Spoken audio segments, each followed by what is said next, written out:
Hey there, welcome back to Working Aussies Homestead. I'm Jordan, and today I am going to break down all of the topics that we went through when Josh and I took a business retreat a few weeks ago. Before I begin into this video, I just want to preface it's going to be a bit longer.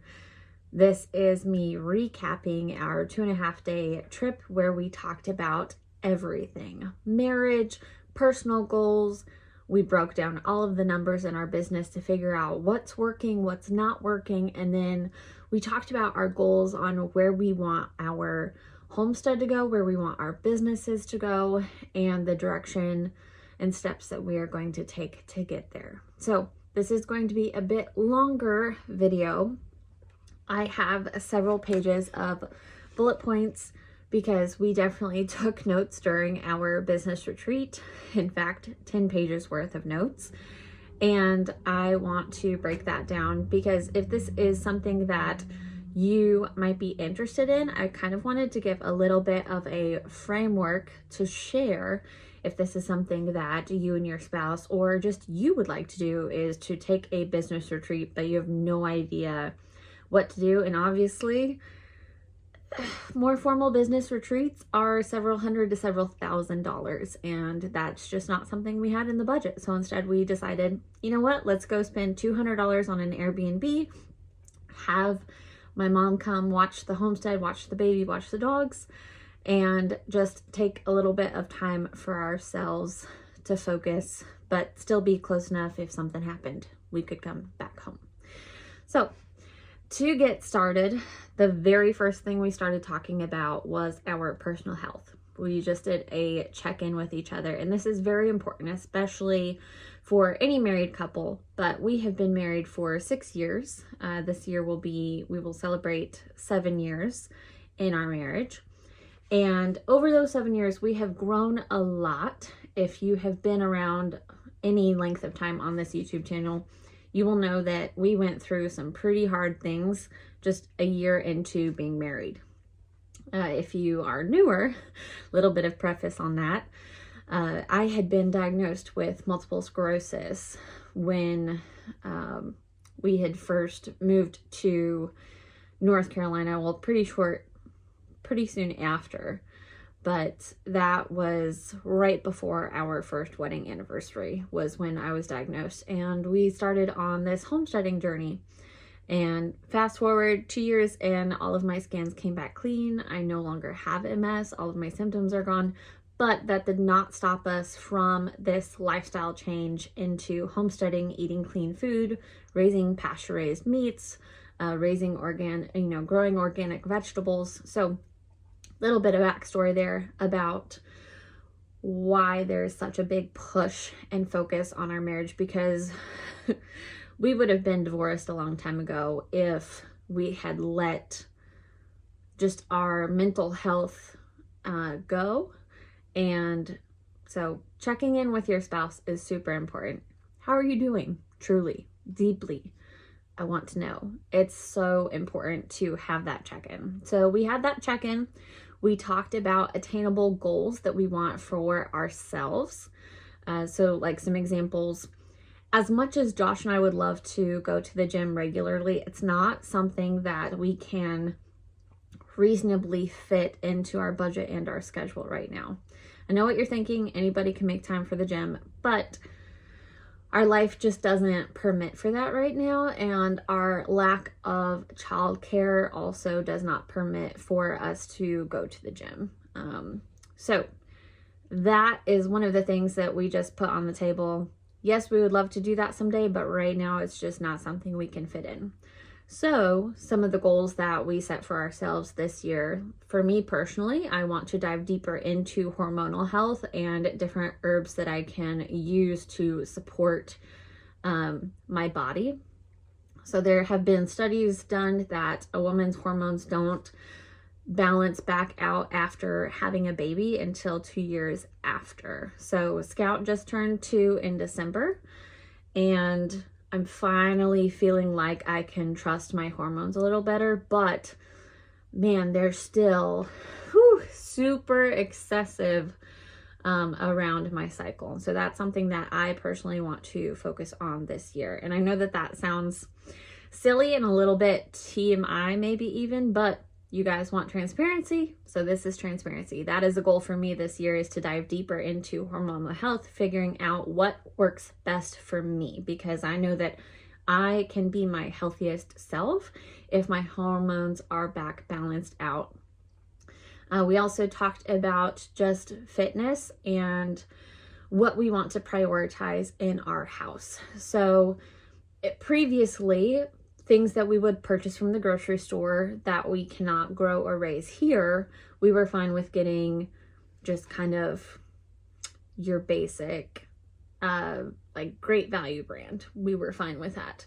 That is something this year that we are changing. We would love to focus more on organic as much as possible and making sure we are sourcing different products that we bring into the home from reliable sources, toxic free, and really focus on that. And so that's where quality over quantity is coming into play. And we as a couple are in control of that in our house. And so for us to be on the same page, Josh does a lot of the grocery shopping because I work a lot more. And with that, making the agreement, okay, we might spend a little bit more on the things that we cannot grow, cannot raise, but they're going to be of higher quality. And so that was something that we needed to just discuss and make sure we were on the same page about. And that might be something that you and your spouse need to talk about. Okay, we are in control of what comes into this house. What boundaries are we going to set for that? We also talked about some things we are doing well together in our house. We wanted to acknowledge that because you also want to make sure that when you're having a meeting and you're discussing things, it's not all negative. You want there to be a focus on positives as well. What are we doing well? Okay, cool. This is what I feel like we are doing very well. And then where are our struggles? So one of the struggles that we have is turning on a TV show when I get home from work. It's late. I need to wind down because I've been hyped up talking to people all day long about all sorts of different things. And something that Josh and I find relaxing is turning a show on Netflix. Now, that might be okay every once in a while, but we would personally love to do a better job not turning the TV on, but maybe opening some books. So our goal for this year is to read more and not have the TV on as much. And so one of those changes too is, rather than just turning on a show, maybe turning on some background music instead.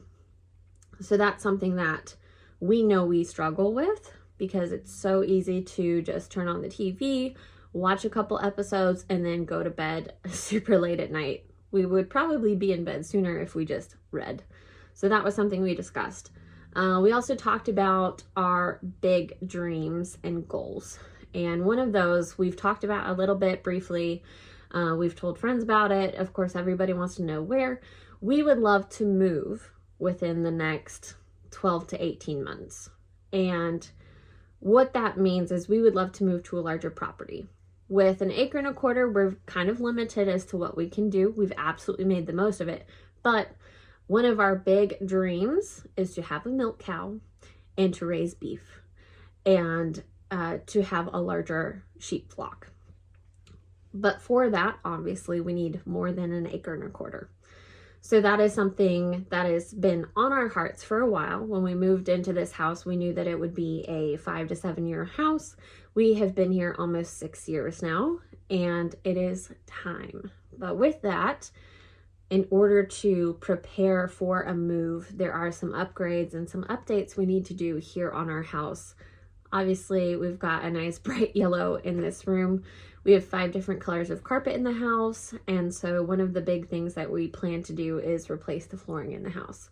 Of course, that's a little bit of an investment, and if you've also been following along, we are huge on budgeting and planning for different things. So that is something with me working a lot more, we are able to set more money aside in order to say yes to projects that we need to do in order to move forward to our goals. And that's a big thing too, is if you're going to set a goal, it's super important that you discuss the steps that you guys are going to take in order to meet those goals. Because if you don't have goals and you're not moving towards them, then what are you doing? Are you just, in a little hamster wheel going round and round, not going anywhere? I talk to a lot of people that say, they just feel like they're not going anywhere. Their schedule's the same, their routine's the same, day in, day out. They get up, they go to work, they come home, they go to bed. They get up, they go to work, come home, go to bed. So it's really focusing on, okay, if you're going to set a goal, what are the steps to take to get there? One of the other things that we discussed, especially in our marriage and our relationship, we talked about our sex life. And that's probably not something a lot of people think is important to talk about, but we want to have a healthy marriage. And one of the big benefits of marriage is intimacy and being fully intimate with your partner, with your spouse. And so we talked about our sex life, how we feel about it, what we want to change. Are there things that, we have liked or haven't said out loud? We wanted this retreat to be a safe space where we could be fully vulnerable. And that also meant talking about the most vulnerable position we put ourselves in with each other, and that is intimately. So it was super important, super fun to actually have a conversation about our sex life. And I think that should be a topic more couples talk about, is how is our sex life? Do you like it? Do I do things that you don't like? Do you do things that I don't like? And just really helps kind of put all of those cards on the table and really help break down those walls that you might have subconsciously put up. Because if you're not verbalizing or vocalizing how you feel about something, the other person is not going to know. And the biggest thing that can be an issue in communication is those invisible walls that your partner or your spouse doesn't know is there. So talking about sex life was also important. We also talked about family planning. And for us, obviously, we have a young daughter. We would like more children in the future. But for us, we're not in a position where we feel comfortable going forward with having another baby right now. And so that was a big thing that I wanted to talk about, because of course, as a woman, it makes me more emotional. Yes, I want to have all of the babies. I want to have all of the babies right now. But for us, that just does not make sense. And we want to make sure we are putting ourselves in a good position to add to our family. And so that was another aspect of the business retreat, was what does family planning look like for us? Okay, perfect. We are together. We are okay with deferring our family goals to help our business be in a better position. So that was another thing. Moving past personal, we discussed friendships. And this was a big thing that had been heavy on my heart, had been heavy on Josh's heart. Over the past 2 years, we have seen some friendships come, and we've seen a lot of friendships we thought that would stick around for a while go. And some of them, it was one-sided, some of them it was mutual. And that's just where Josh and I want to give, but we also want it to be a mutually beneficial relationship. We don't just want to take, and we don't just want to give. We want it to be a give and take, because that is how you find community. That's how you create community. And that is how you really build strong relationships. So we made a list of individuals and couples that we wanted to invest our time in this year. Being on social media, we can interact with thousands of people, just like you. But there's a difference between interacting with online and interacting with in person. And so we made a list of people that we wanted to make a point to go and see them, or make a point to have them over, and really build those in-person friendships. Because, man, we just have learned, especially with having a daughter and living this life that's a little bit different than the norm, it is so good and so it makes you humble when you have people who are actually in your corner. And we have been through a lot of seasons where we have not really had people in our corner, and we finally have people in our corner that are actually in our corner. They get it, they understand, there's no judgment there. And so that was important for us to make a list of friendships to say, we want to invest in these people because they invest in us. And that might be something that you and your spouse need to do. You know, there was a conversation that we had, because we've had quite a few people, you know, act like they're our friends, and then when they get what they want from us, they're gone and we stop hearing from them. And you'll have people like that throughout your whole life. But one of the things that Josh said that has just been replaying in both of our minds the last few weeks now is, I will not talk to you if you will not hear me. And basically what we are saying is, we will recognize if someone's not going to hear us, even if we talk to them. And our time and our efforts and our knowledge is more valuable than talking to just anybody about it. If someone will not hear us for what we have to say, then we will not waste our time trying to explain it. And that's probably one of those controversial statements that a lot of people will say, no, you just need to love everybody, share everything with everybody. But especially with politics this past year, I will not talk to you if you will not hear me. And sometimes it's better to just be silent than to speak your mind on everything.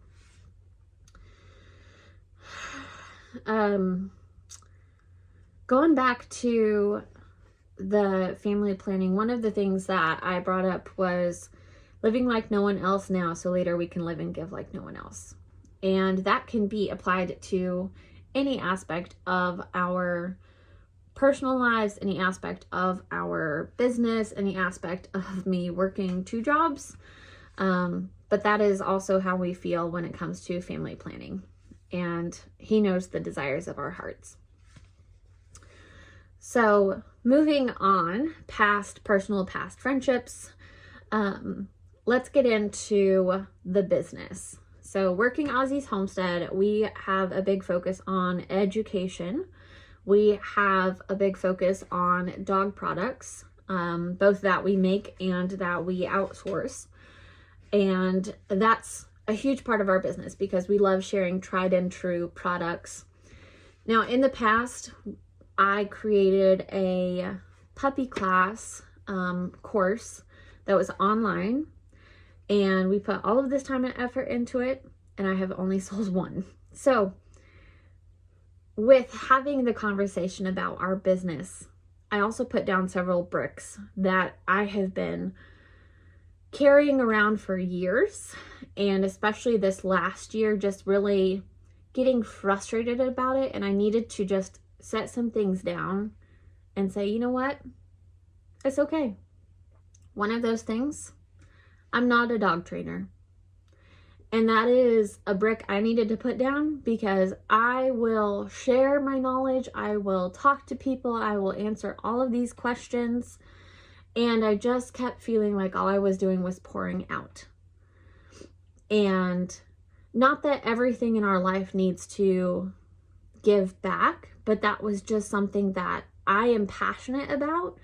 And so when people just kept taking and taking and taking, but not either paying me for my time or just straight up ghosting me after I would give them a dog training consultation, or I would work with them and I would try to check back and I would get no response, it just felt like God was saying, this isn't meant for you. And I'm okay to say I'm not a dog trainer. I am a crazy dog lady who has 11 dogs, and I've trained my own dogs, but I'm not a dog trainer anymore. And so I will no longer be pushing my puppy course that hasn't sold, and I will no longer be trying to create more courses, and I will no longer try to help teach people how to train their dogs, because I'm not a dog trainer. And I was a little emotional about that because I have poured so much into that over the last few years. But I just have to be honest with myself. That's not where I'm meant to be. Because if that's where I was meant to be, that's where I would feel happiest. And I don't. So I'm not a dog trainer. I'm more than happy to show off what my cool dogs can do. But I will no longer be offering advice on how to train your dog. With that, what has been successful and what feels like our community needs is on-farm education. And we broke that down into two categories: on-farm education and off-farm education. So for on-farm education, I'm really excited and interested to see how it goes. Next month, we are starting a homeschool course for our local homeschool families. The deadline for it was in December, so it's not something that you can sign up for anymore. But we had 12 kids signed up for a homeschool chicken raising course. So they will be coming once a week for 12 weeks to learn all about raising pasture-raised chickens. And then on the last day of their class, they're going to come and learn how to ethically butcher the chickens, break them down, and then each student gets to take home a chicken to their family that they helped raise. So we're really excited about that. I priced it at just the cost of the bird. And we just want people on the homestead. We just want people to show up. We want our local community to know we're here and to know that we want to offer the skills that we have learned and share that with others. So that's one of the things that I'm really excited about, and that'll start here in a couple weeks. Another thing is offering butchering classes. So that is another thing we've had a couple people sign up for, but teaching how to butcher chickens has been something we've helped teach for the last several years, ever since our very first chicken butchering back in 2019. And so that's something we want to continue offering. Another thing that we started last year was working with the local 4-H groups, and we had a class come out for our local 4-H. They did a farm to fork summer class, and so we had a group of 12 students come out, get a tour of our property, and then they got to pick vegetables out of the garden, and they went back to the extension office and learned how to cook with those vegetables. So that was really cool, and that's something that we want to continue doing, is making an impact with the kids in our local community, because a lot of them aren't aware that there are different ways to farm just because we are in a very conventionally farmed area. And so it's cool to show them you can do things a little differently too. Something new that we will be offering this year is tea tasting. So we are going to put some picnic tables in the garden, and we want to offer tea tastings. One of the cool things we are working with is actually working with a local tea and spice shop that opened up in Dunn this last year. And we are going to be growing teas and herbs for her and her clients, and we want to partner with her to have people come out to the farm and taste everything. So that's going to be something. And something we are also going to dabble with and get into that we want to do for on-farm education is farm to table tours, where we can have people come and sample some of our produce, some of our teas, maybe some of our meat. It just kind of depends. We need to look more into the rules and regulations around that, but essentially that's something that we want to do.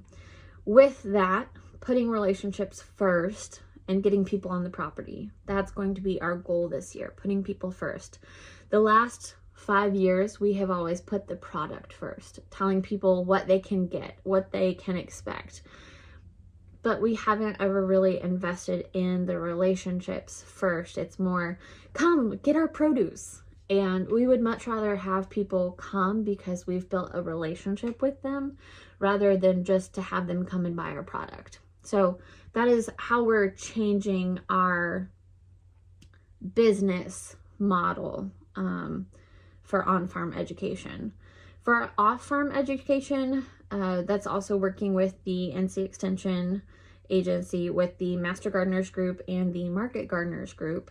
So going and being involved in the classes that they're teaching and the meetings that they're holding, to also offer, the knowledge that we have and share more about what we do. Off-farm education also includes book promotion. That was something that we discussed. So although I'm not a dog trainer, I did write a book just about my experiences and giving resources on how to get started herding on the homestead with a herding dog. And I talk about just why you would pick a different breed, what foundational training looks like, and then livestock introductions. And so one of the biggest things has been, we still have not yet covered the production cost with the book sales.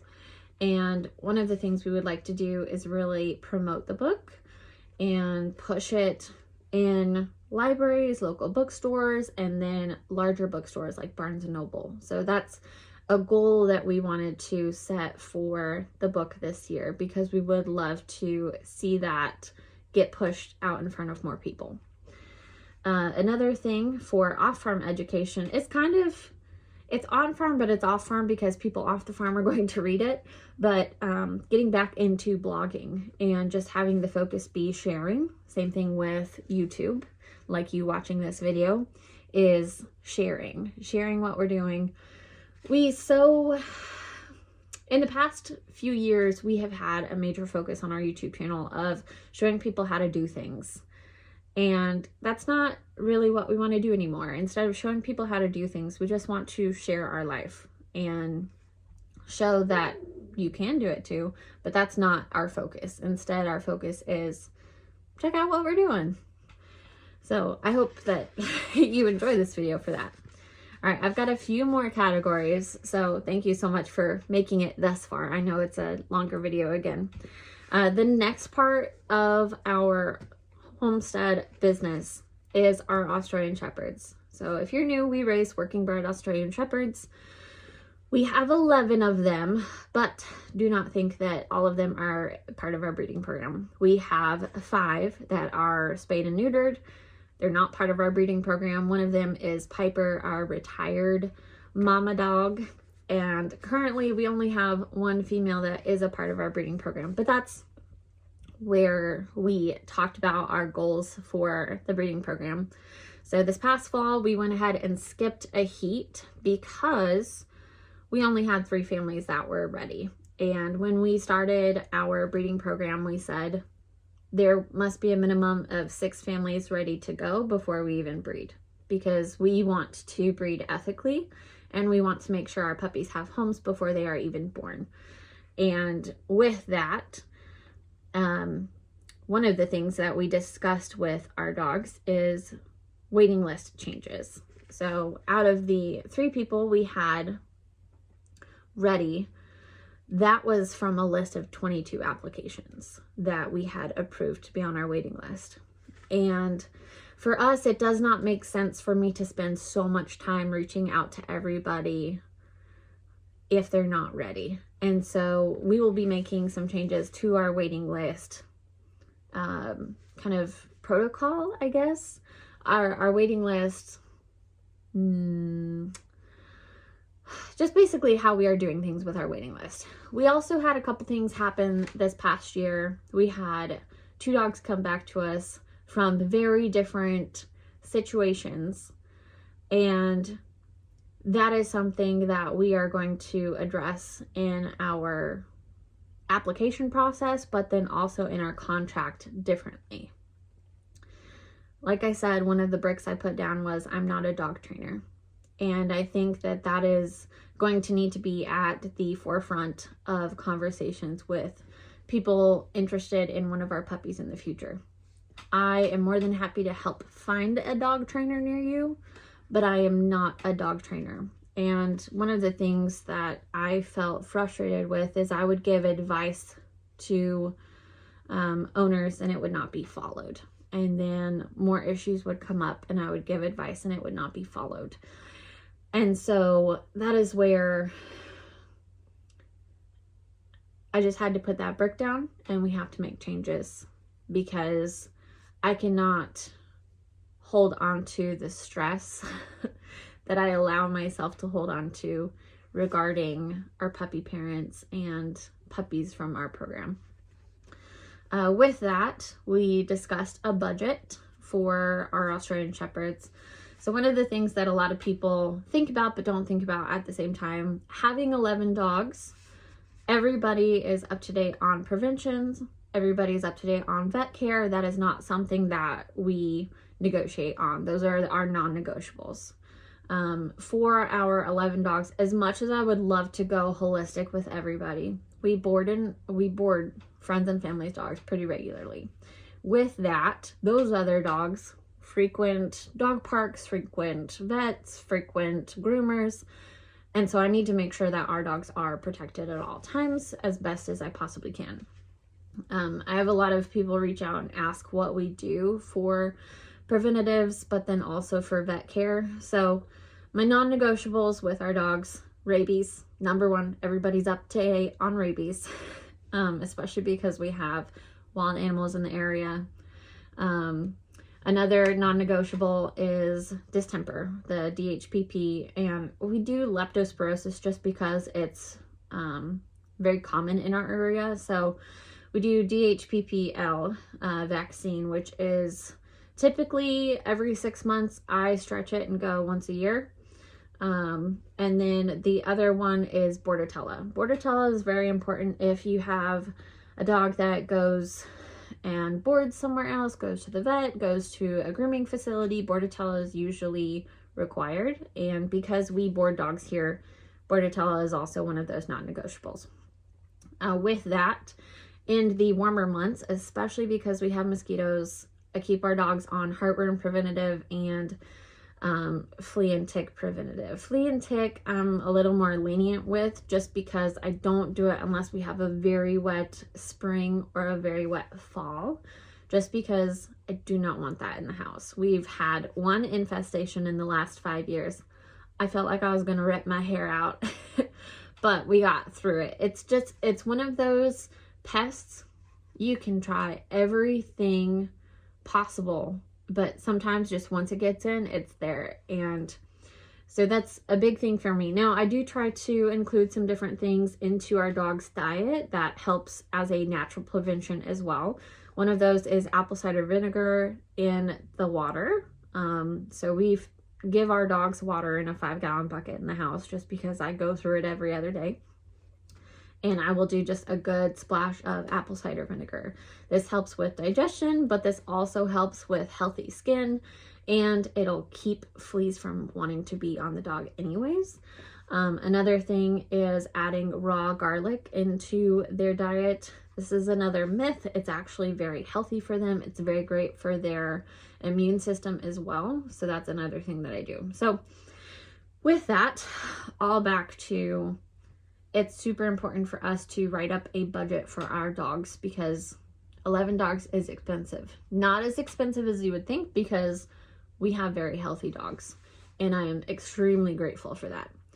But with that, we talk about what their preventative care looks like, what their vet care looks like.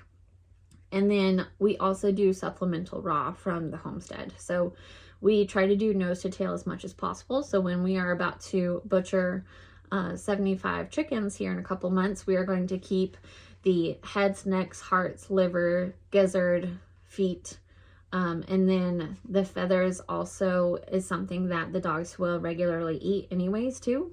It's a great source of manganese, and it's fully digestible. So all of that goes to play in maintaining healthy dogs as well. We also discussed future budget planning. So next year we will have 4 puppies turn 2, so they will need all of their health testing done. Here we do OFAs and genetic health testing, so they will get those completed. Each one is several $100s per dog, and so that's a big expense that we need to make sure we are planning ahead for. Even though that's another 1.5 years out, that's still something that we want to be thinking about for the future. We also talked about really using up our Pro Staff perks. So we are partners with Kinetic Performance Dog Food, which is the dog food that we feed, and we are part of their Pro Staff, which means that they will sponsor herding trials or different events where we can go and talk to people who would be interested in Kinetic dog food. So we discussed ways that we are going to utilize the perks of being part of the Pro Staff. Another thing with that is we discussed the option for us to go ahead and order their food a pallet at a time, which would save us several $100s.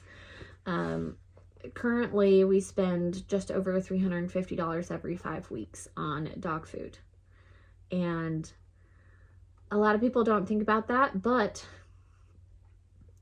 we love our dogs. They are a huge benefit to our life, and we want them to be healthy. And so we feed them a higher quality dog food, and I make sure that they get all of their exercise. We had a conversation, are we people who rehome our dogs, or are we just crazy people who have 11? And for us, we're just crazy people who have 11, and we love every single one of them. We will not make the decision to rehome any of them just because of how many we have. And everybody is taken care of. All of their needs are met. You've watched some of these videos. Everybody gets their exercise. Nobody is kept in a kennel for hours at a time. Nobody's in the kennel all day. And that's one of the great benefits of Josh being home full-time as well, is we have the ability to have 11 healthy, happy dogs. On to the next one. I have just a few more on here. So farm and changes on the property. So that was something that we wanted to discuss and create a budget for, is, okay, what changes do we need to make on the property to the structures that we have? We have a couple things we want to change about the barn. It still is not finished. We started the barn 4 years ago, and it's still not done. So we need to reevaluate that, fix that, figure out what we want to do with it. Another thing is fences. We have a couple of our electric net fences that have been chewed through from rats, and just have, you know, parts that have sections that have come apart. So one of the things is mending our fences and then storing them in the barn. Another thing we did was create a budget for inputs, both the garden and the animals. This was something that we wanted to just set out and say, okay, this is what we're expecting out loud. Are we okay with this? Are we not okay with it? Where do we need to make changes? So those inputs include chicken feed, hay, alfalfa pellets, kelp. It includes Himalayan pink salt. It includes compost in the garden, any cover crops that we are growing in the garden to just be beneficial for the soil, any amendments like feather meal, any other amendments that we want to add in. We also discussed if we are going to put in another pipe for a hose to go directly to the greenhouse from the house, rather than our watering system that comes from the pump. So all of this was things we wanted to talk about to make sure we are on the same page. We know that we are going to spend several $100 more on compost. That's just something that we needed to be on the same page with, be okay with. In fact, that's a purchase that is going to be made here within the next few weeks, because we need to go ahead and start getting beds prepped. But we wanted to create that budget so that way it's not ever something that is sudden and unexpected and unplanned for. We wanted to be a lot more prepared this year when it comes to expenses with the animals and with the garden. We also are adding 2 more sheep next month. They are going to be bred ewes, so we are anticipating at least 4 more sheep instead of just 2. And we will also be butchering 3 of our wethers. So one of those is already spoken for. One of them will be for us, and then we have 1/2 share left of lamb that will be available later this spring. So if that's something that you'd be interested in and you're local, we will have a 1/2 lamb share available. With that kind of concludes the farm focus. The next thing we discussed was our vehicles. So we have 3 vehicles, they're all paid for, and we discussed the goals and plans for each of them. So we have a 2001 Chevy Suburban, we have a 2004 Dodge Dakota, and we have a 1968 Chevrolet C10. And the Suburban and the Dakota just get us from point A to point B. The C10, we would like to be more of a farm use truck, but with that, it needs a new transmission built. Josh is actually currently building a new wiring system for it because he put in a new alternator and it fried all of the wiring. Gotta love old trucks. But we discussed all of the costs we anticipate these vehicles to have over the next year. So that way we, again, are on the same page and it's not sudden, it's not out of the blue. So we made a budget for general maintenance for all of those vehicles. That includes tags and titles, that includes if we need to get new tires, which the Dakota needs 3 new tires. We discussed any oil changes that we anticipate from them. So one of the reasons why this was a topic was because we did a lot of traveling last year. We went to several out-of-state events, and because we took dogs, we drove. So we went to Tennessee, we went to Iowa, and we went to Virginia, Northern Virginia. And those were 3 trips that put a lot of miles on our vehicles and required us to do a lot more maintenance. And so that is why this year we wanted to make sure we were financially prepared for those. Another thing is we created a budget for a welder and the transmission rebuild. So that way we, again, are not going, oh my gosh, that's going to cost how much? We wanted to make sure we were on the same page, which we are now. And we always, when we create a budget, we always plan for more. That way, when it's under, we're good. It's never going to be over what the budget is for. And the last topic that we discussed was the garden. I know we already discussed the inputs for the garden, but on this category, we actually talked about tools and creating a tool budget. So one of the big things is we have been very hesitant on buying a lot of tools for the garden until we knew what we needed. If you are new here, one of the biggest things is we do not have a tractor, so we do not till. We do no-till in our garden, and we have a huge issue with weeds. We also have a huge issue with our soil because it's very sandy and lacks a whole lot of nutrients. So that is why we have to bring in a lot of compost and we have to add in a lot of amendments and minerals to it. But with that, there are some tools that we have not purchased up to this point because we wanted to make sure that it was something that could benefit our homestead and our garden. And so we created a tool budget. So a couple of the tools on there would be a broad fork. We have used a pitchfork. If you've watched any of our gardening videos, we have used a pitchfork to aerate our soil. And having a broad fork, a tool that is actually made to do the exact same thing, would be really beneficial. A couple other things is using some different line clips. We're going to experiment growing tomatoes in our greenhouse. And so having some clips, even though they're only $50, it's something that is in the budget. And it's not something that we don't already have that money set aside. So that is something that we discussed. A big dream goal is to also have the garden produce enough income that we can add a 50-foot high tunnel. So that's about a $3,000 ticket item. Now, if that does not happen, we're okay with it, but we did want to add it into the budget because, man, that would be super cool to have a high tunnel that could expand our growing opportunities into the winter and sooner in the spring. So that's something that we added on there as that's a want, but it's not a need. But we wanted to make sure it was in the garden budget.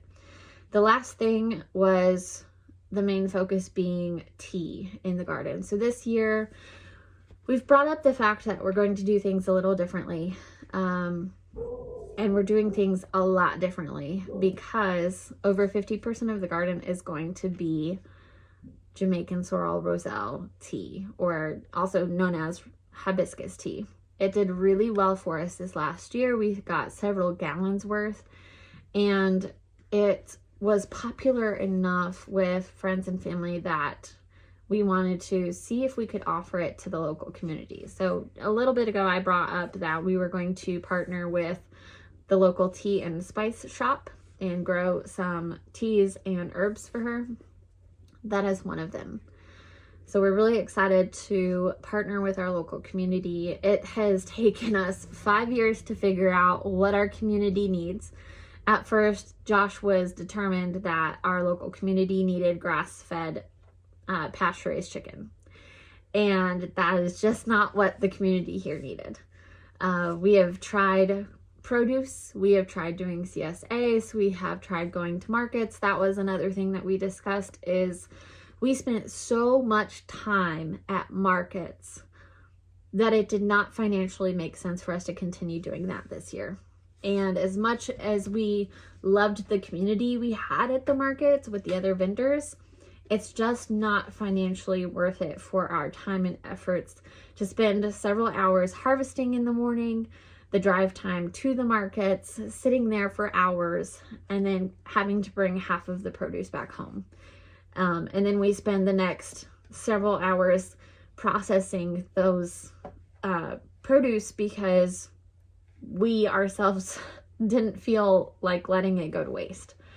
And so the biggest change is less of our garden will be produce production, and it'll be a lot more tea.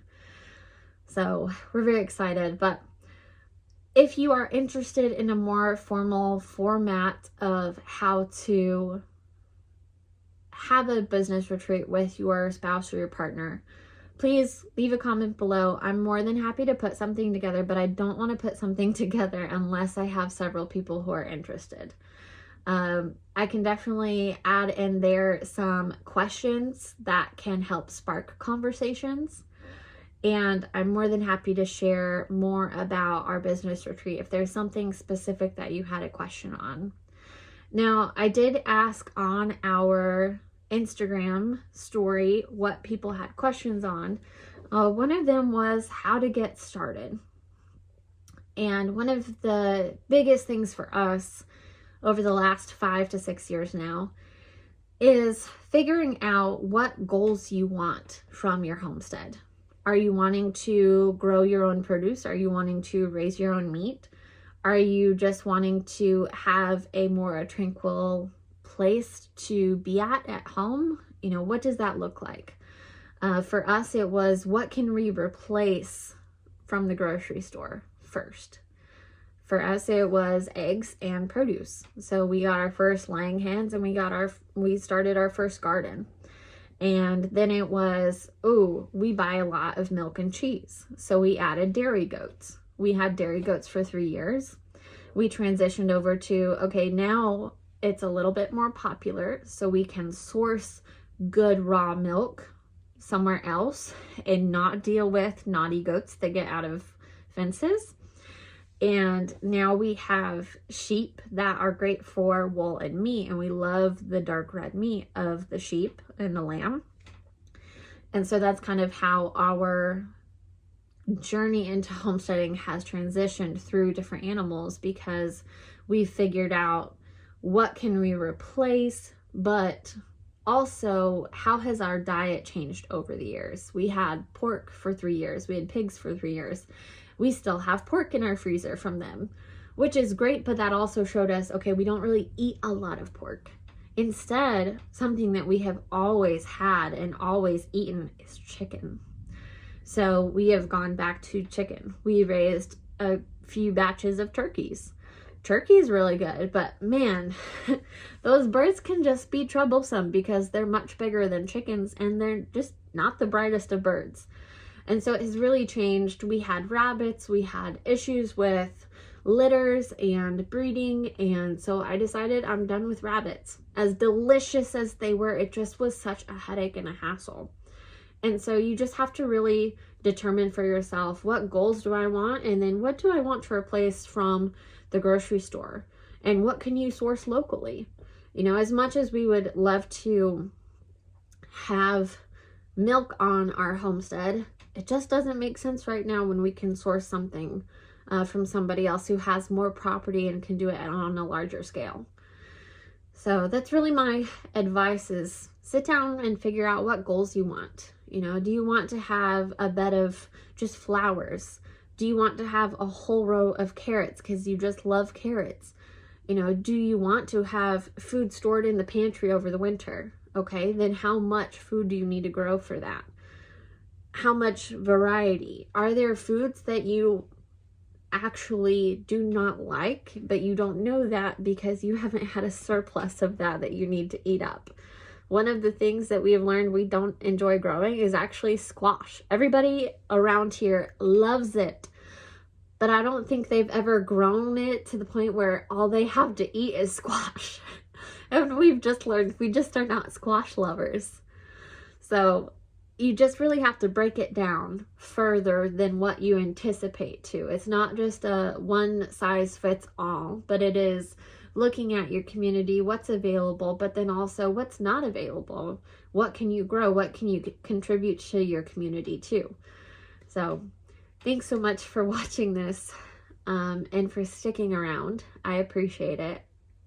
We appreciate it, truly. Thank you, thank you. And like I said, if you have any questions about anything specific, leave a comment down below.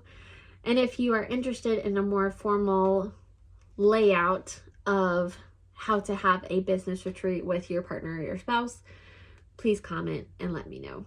Thanks so much for watching. We'll see you next time.